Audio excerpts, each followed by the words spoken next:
All right, here's our revised layout. We need to modify this section here due to the crown molding. So the bottom of the crown molding is at 104 inches.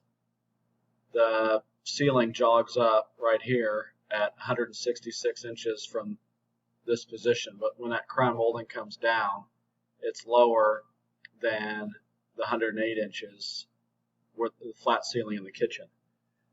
So the best bet is to modify this. Put two floating shelves here. They're 9 inches deep. The bottom of this one's 56 off the floor, and this one's 72.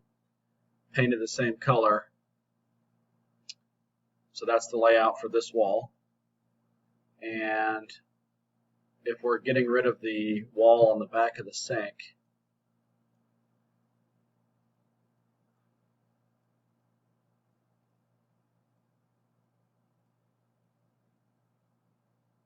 the only thing that we're going to lose is this drawer stack on the left. We still have the same amount of space in between here, in between the face of these cabinets and the side. Our dishwasher, but I can make this 36, so we could do a farm sink here.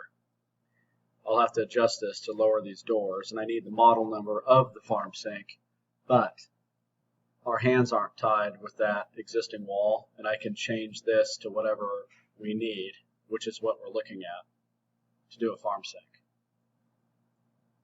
And we would have shaker panel on the back of the peninsula. Shaker paneling, and then your countertop would overhang 10.5 inches off the back here. So if you're good with this, this will be the final layout. So let me know. Thanks, guys.